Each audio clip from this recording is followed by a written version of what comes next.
Hey y'all, I'm Dan Hamilton, Marine Corps veteran and host of the Next Gen Warrior Show.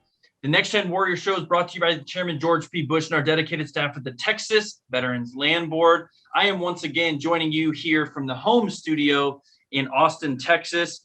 Here on the Next Gen Warrior Show, we are proud to promote the success stories, the achievements of veterans, and to be able to discuss personal and professional development within the veterans community. To do that with me today is Babs Chase. She is the Vice President of Military and Veterans Programs at the Manufacturing Institute, the social impact arm of the National Association of Manufacturers. Babs, it's great to have you on the program today. How are you? I am great, Dan. Thank you so much. It's a privilege to be here with you. Absolutely. Well, it's great to have you on the show, and we have a bunch to jump into, but tell us a little bit about your service to the country as well as your husband's. I know you're a military family and you're a patriotic group who have spent, your husband spent time in uniform and you have served on the civilian side working with the Army.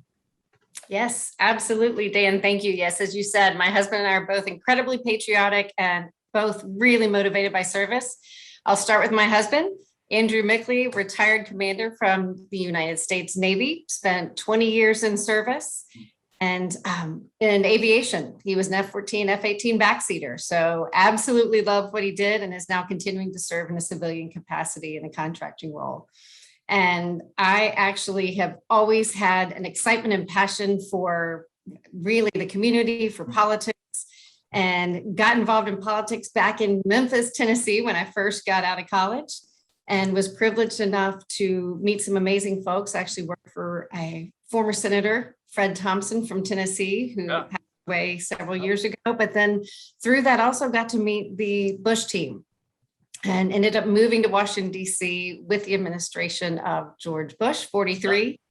And that introduced me to the Pentagon, Department of Defense, and really, as I like to say, politics may have brought me to the dance, but it's defense and military community that kept me here.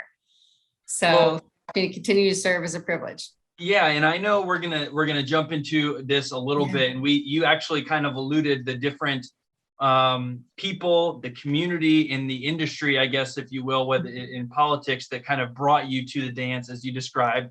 But you certainly have some really interesting career moves where you spent time in public affairs, like you said, in politics. You've done economic development and labor. But before we get into kind of how you have navigated your professional life, I want to kind of take a snapshot of the manufacturing industry, because that's where you are now, and that's what you have really worked towards and strove towards. And it's an industry that hires veterans, that helps veterans transition from the military to continue to serve their community and build careers after they take off the uniform. So why do you think this is a good space to be in, and what should veterans know about the industry? There's so much to know. We could spend the entire time today just talking about manufacturing. I mean, it's one of those areas, as I mentioned, I've gotten to know the community before I came in to work at the Manufacturing Institute. But I think what I've learned almost 3 years has been absolutely, I'd say phenomenal, because when you really look at it, manufacturing is a part of absolutely all of our everyday lives. I think COVID showed us that more than anything, when people were looking for household goods, trying to do things around the house. I don't know about you, but I certainly ran around looking for paper towels and toilet paper. Yep. And once you realize that's got to be made here, that's what's important. How do you got to think about how those things are done. You hear now, look at everything, whether it's, from technology to the household goods that we mentioned, to the automobiles that we drive, to the planes that we fly in, and then most importantly, and most recently, to the vaccines that we've all depended on so much to get us back into day-to-day life. Understanding what manufacturing is so crucial to this conversation. And, when we think about it, a lot of people think of our grandfathers manufacturing, dark, dirty, dangerous, a completely different narrative than where we are today. Today, think more, it's high tech, it takes high skills. The word innovation comes up quite a bit when you think about manufacturing. You walk around a manufacturing facility today, you're going to see robots, you're going to see 3D printing, you're going to see such a different landscape. Right. And heavens, those floors are probably a lot cleaner than mine and half the facilities I'm into. So, it's different. And I think that should be attractive. Sorry, I'll pause there. No, that's great, because I want to dig into that a little bit more. Tell us what Heroes Make America is. So Heroes Make America is our initiative to build connections between the military community and the manufacturing industry. We kept our mission really broad because it's important to not just be a training program, not just be something where we help people find jobs, but help people really change their perception on both sides to make sure manufacturers understand the incredible value that this community brings to the industry, but also make sure our industry understands the value on the other side. One thing that I don't want to change gears on you here too much, but I keep thinking about the name Fred Thompson when you first started working. And I can remember him, running for office. And I think you said he was a senator, correct? Senator from Tennessee. He was, yes. I believe. And if you don't mind, I don't want to take too much of a left turn. I'm known for doing that occasionally, but tell us what that time was like working with the senator and kind of the impact that had on you maybe in the beginning of your career. No, absolutely. It was such a privilege to be on the team. I'm still connected with the team that I worked with under his leadership. And I think if anything, seeing somebody who was so passionate about his state, passionate about the community and the values that really were important to him, seeing, family and, obviously smaller government. I mean, there were a lot of things that really drove him as a senator. Obviously, we had such an opportunity back then. It was an interesting time to come into politics into DC. And, I think getting the chance to come in, because he wasn't somebody that had been in politics his whole life. He'd worked around it. It was minority counsel on Watergate. But when you looked at his resume, he played himself in his first movie and then ended up in, I think, 18 plus major movies and television and Law and Order. I mean, he did, we have talked offline about diversity in your career that can actually do for you. And you see somebody that brought so many different aspects of life into his career. And like I said, such a passion for, that he believed in politically. Yeah, and he's actually an interesting anecdote, I guess, or an example of somebody who used a career maybe in one industry, and then maybe the right word isn't parlayed, but adjusted, grew into a different career, but used that foundational experience, whether it was in acting or being around movies, being around films, seeing how to lead people, seeing how to speak. Skills from one industry can be so transferable to a different job. And I always think that's really important for veterans to consider, because I think oftentimes in the military, you think maybe these skills, talents are not going to transfer to my civilian life. But that's what you guys are really working on, I think, on a day-to-day basis, is to get veterans to understand what their skills are, and then you guys help connect them with the jobs. Is that correct? Oh, absolutely. Because I think you're right. A lot of people, though that exact role may not transfer, like I said, my husband was a backseater. There's not a lot of roles for that when you look about it in the private sector. But the leadership, the team, the ability to thinking on, paying attention to detail, all of those things, there's just so much I could go on and on about, make them such a strong candidate. I think, really putting others above yourself is a big piece. Mission focus, service, there's just such a list, and that's not getting into the more technical skills, that analytical mindset, putting safety first. That's another big piece of this, understanding, technology in general, being able to operate in a tough environment. That's a value to any organization, and manufacturing is fortunate whenever we can get people from that population to come into the industry. Yeah. And I'm glad you brought up kind of the importance of manufacturing as a whole. This is an industry that is very needed. It touches all of our lives. As you noted earlier, that some of the supply chains around the country and ports that have been jammed up, and even, some of the larger, maybe you can't get larger than that, but even some of the issues such as onshoring manufacturing and making sure that things are made in America and that veterans are a part of that manufacturing, I think is such a great mission to be on. And I think veterans especially look for a mission. They look for a mission, not just an industry, not just a company and a community, but what is my mission? And right now, if I understand you correctly, the mission of National Association of Manufacturers and Manufacturing Institute is this onshoring process, bringing jobs to America and making sure that there is a strong, healthy manufacturing, but also veterans-led industry here in the United States. Well, absolutely. And I think what's also something to keep in mind when we talk about the importance of manufacturing, it's truly the backbone of our nation's economy. Yeah. When you look at all those things and how vital it is to the success of our country. And I think one of the things that's important to note, and a lot of people don't realize, just in June, obviously we know there's a skills gap in a lot of industries, but in June, we were counting 826,000 open jobs in manufacturing. And that should scare you, and if we don't do more to enhance our training and recruitment practices, we had a recent study that the Manufacturing Institute did with Deloitte. And according to that study, we could have 2.1 million manufacturing jobs unfilled by the end of the decade. So when you look at that, that's impacting all aspects of the industry, right? And something that all of us need to come together, recognize and push the value of these, not just jobs, think careers, think at the trajectory that's available for somebody that comes in and learns these skills or even has these skills, but is looking for a place to apply them. That's something we see as incredibly important. And I think incredibly important for the country, but also to the community to consider. Yeah. So before we pivot again here a little bit and talk about public affairs and how you reach people and push out a message and narrate the industry or the company that you're working for, before we move on to that, how can veterans get engaged with Heroes Make America and get involved in this really job boom that's happening here in the United States? So a couple ways, and we'll talk more about Heroes Make America in a little bit, but, looking at the overall initiative. But I would say, number one, most important, reach out to us. Our signature program is a training program, and we host participant briefings monthly. And just ask people, come join us. We'll talk to you about what we're doing in the program, what the training is all about. And so that's an easy no-brainer way just to find out how you can plug in directly. If you're transitioning, veterans that have already transitioned out, as well as Guard, Reserve, and active duty military spouses are all welcome to participate. In addition to that, we are hosting events called Heroes Connect that are virtual ways to connect the community with manufacturers that are hiring today.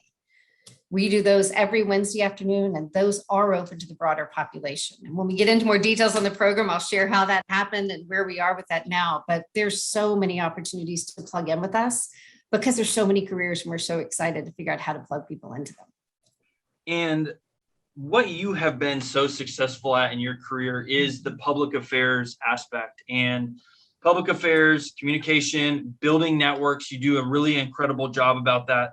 But I kind of want to drill down into, the micro sense of that, which is social media, the impact of LinkedIn on today's hiring and network environment. And as somebody who is in your role to either hire, bring people in, recruit people, grow networks and grow pipelines, can you just talk about the role of social media, maybe for first, if you don't mind, talking about it for the veteran and what they can be doing on social media to maybe use it more as an asset to get involved with either in the manufacturing industry or maybe, as you said, politics or government or maybe different industries?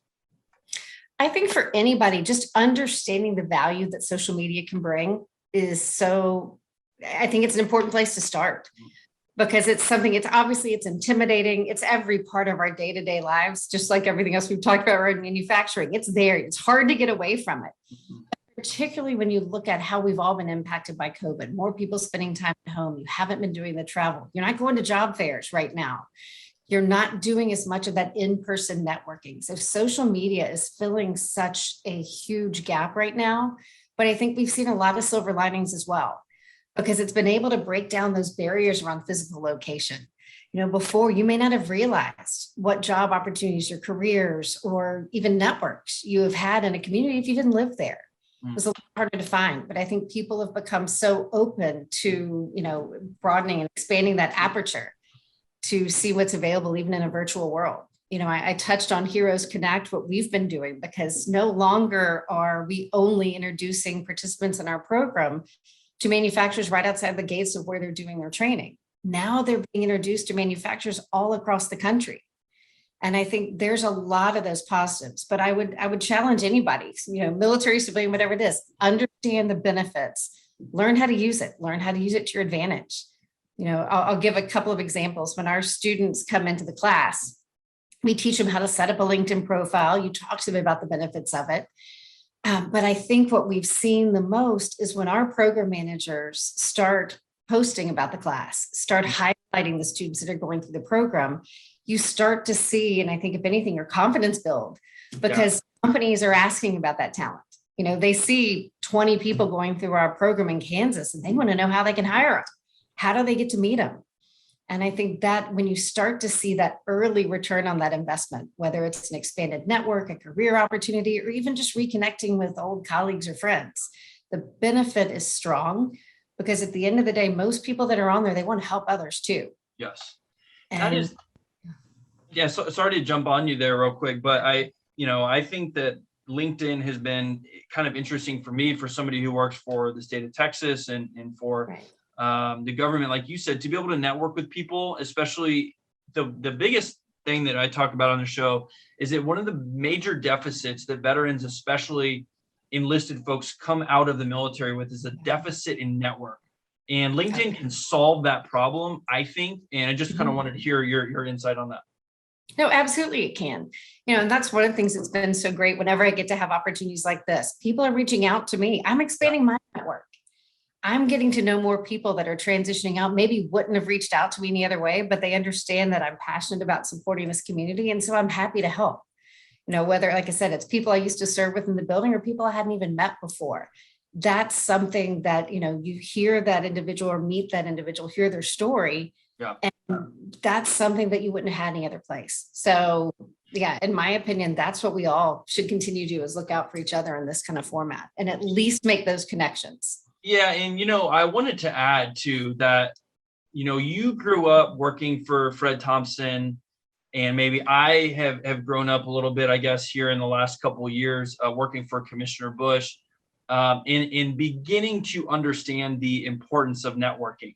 But when I first got out of the military, very foreign concept.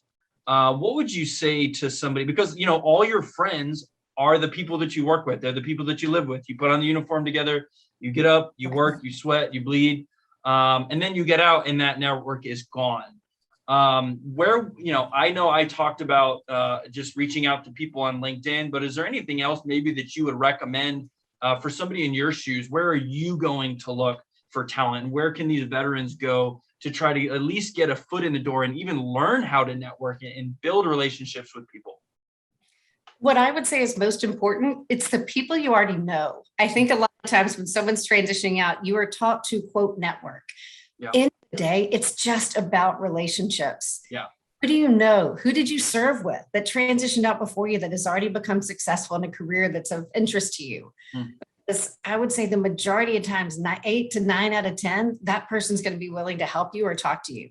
I am constantly watching my husband and hearing him talk to people he used to serve with and help them with transition. And it's everybody. It doesn't matter the level at which you transition. People all understand what you went through. They know the community, they know your expertise, and they want to help. So think of it, I used to always say, I don't build a network. I believe in making friends. I think when you make friends and you build relationships, that's at the end of the day what it's about. And caring about other people. It's not just that business card. It's how do you help each other? Because there's always opportunities for that, whether it's personal, professional, whatever it is. I think that's an important way just to look at people in general. So what have you learned about outreach in a virtual and remote environment? I have learned that it's hard. Very hard. Now there's some positives. Okay. Because, you can sit here and do outreach right in your own home. But, I think it's been hard, but it's been an equalizer in a lot of other ways too. I think you've got a chance to get to know people better and differently because, now you're talking to people in their own home. People are in a more comfortable setting. A lot of times you're going to see people's kids, you're going to see the dog, you're going to see, whatever it may be, or know when they've got someone coming to work on the house. I think that has been, it's brought its own opportunities and challenges. I'm probably closer to my team than I've ever been. I've got a phenomenal team, all come from the community, all as passionate as I am about our mission through here is Make America, but just our commitment to the community. But I think being able to work together during a tough time has made all those relationships stronger. So, from an outreach perspective, I think there's a lot less pressure to shoot someone a note in an email or, a text. People, are they're inundated with events for sure, but it's a lot easier to get there. So I think it's creativity. Yeah. How have you, I guess, kind of managed it? I mean, one of the things that I keep hearing from people who are in executives or leadership or management positions is talking about keeping the mission focus, right? And making sure that their team and it has the same culture. Have you experienced that, or is there some things that you have done to try to make sure that you guys are still, again, feeling like you're still on the same team, feel like you're focused on the same mission and still building that culture of going out and finding and serving the veterans community? So my team is a little bit different because everybody's remote. I'm the only one here based in DC. And so from that standpoint, we built this, as a remote team, it really just challenged us a little bit differently because we're probably more distracted by the in-person office downtown. Yeah. Huh. And I think it's changed my viewpoint because now I'm spending more time talking to the Heroes team. Yeah. In my opinion, that's been a big positive. And one of the reasons I think a lot of offices will continue to keep this flexible work style, because it has allowed for you to, whether I think we're all working more than we probably did before. Yes. We had to flex, we had to get creative. I call it Semper Gumby is a term I always like to use. We all did it. No, I definitely second that. And I kind of wonder too about, the younger generation of veterans who are coming out of the military, and obviously they weren't able to necessarily work from home, but even the younger generation who didn't serve, our civilian peers, how are they going to view remote work, and how are they going to view the environment that they're in the office? And it's just an interesting topic, I think, to kind of keep an eye on. But as you said, this remote work environment, it can be done well, it can be done healthfully. And especially if you do have good teammates that you trust and you have a good team that you're on, as long as you're keeping the mission, I think, out there, and like you said, you're developing that good culture, you should be able to run your team and run your mission and be able to accomplish the goals that you have set out for your company. One thing that I find is really interesting also, if you don't mind me asking about this, about your specific career, and we touched on it briefly, is your career trajectory. You've been in many different industries. As I said earlier, you've been in defense, government, industrial manufacturing, and finance. And I'm currently reading the book Range. I believe it's by David Epstein. And the thesis is that having many experiences and interests is good for leaders in the long run. Do you think this is true for you? Oh, absolutely. And it's one of those where I take a step back and look at it. It's like everything that I have done has led me to where I am today. I think that's what's made me the most successful, getting that glimpse, whether it's, getting a chance to work in the private sector, spend some time at JP Morgan Chase and understand how they operate and how they think from a corporate responsibility standpoint, invaluable experience. The time that I spent in economic development, understanding how all different types of companies, how they prioritize workforce and how they, are really dependent on being parts of the community, and how success can be defined by a lot of people on how you engage. I think understanding that perspective, at the same time bringing in the political side, understanding how government works, working at all levels of the Pentagon, all levels of government, that I think brings a lot of value to, not just how I look at things, but how I operate, and most importantly, how I treat people. Because I think the more you understand people, the better, the more patient you are. Yeah. I think taking a step back and seeing all those different perspectives just makes you a better team member in the long run. And do you mind if I ask you too about, a follow-up to that question is, the career trajectory of somebody who maybe stays in the finance industry and just works there for 20 or 30 years, right? And they become maybe a subject matter expert. Did you ever think about doing that? Would you ever consider, hey, maybe I should stay with one company for a longer period of time? And what kind of made your decision to have more experiences and to work under different management and to work in different industries, as opposed to, some people who burrow into a company or burrow into an industry and then stay there for a couple decades? It was opportunity. For most part, it's always, engaging with people. I keep going back to that theme on relationships and people and what excites you. To me is the best way to build your career. If you get up excited and motivated to do what you do every day, that's what's going to make a difference. That's what's going to make it, it's a job, it's a career, but at the same time, it makes it fun. And I think, finding that passion, and there's been a thread through everything that I've done. It's always been about the community. How do I make the world a better place? That sounds, I know, a little bit hokey, but at the end of the day, that's what drives me. I want to know that I've made the world better, whether it's for 1 people, 10 people, 100 people. That's what gets me excited by getting up in the morning. So, yeah. And that's what, that's what I hope we can amplify that message and to let veterans know, because my perspective when I got out of the military was that voice, that opinion was maybe the smallest one in the room, and that people on campus as a student, or people in academia, or even people that I saw just kind of walking about the streets here in Austin, were really focused on themselves, and the individualism really kind of turned me off. And I'm an individual, make my own decisions, love individual nature of not being in the military and not having to get my hair cut every week and yada, yada. But I got frustrated, and it took me a while to find the people like yourself who were focused on community. And when I did find it, it was a breath of fresh air. So I just want to thank you for continuing to have that mission, so that our audience who hears that know that there are leaders in industries across America that still have that community first mentality. No, I appreciate that. And, but it's what drives in good leaders. And it's one of the things that I love when I find like-minded leaders. You want to hold on to them. You want to hold tight and help grow other people that have that same commitment. Because at the end of the day, that's what's going to make the world better, makes our country better, makes our community stronger. So thank you. That actually dovetails into what I wanted to ask you next, is who are some people you've learned from in your career? Well, I'd say I am privileged to have served with so many people that I hate to call anybody out. I think that's a hard one. I know. Well, it's a big list. I've been, we've talked about Fred Thompson. I was privileged to spend years in the Bush administration, and there were so many leaders I encountered there. And some people, whether they, and I recognize my husband and I talked a little bit when I was thinking through this list, obviously serving in the Bush administration. I think so much of President and Mrs. Bush. I have the privilege of serving under Secretary Donald Rumsfeld.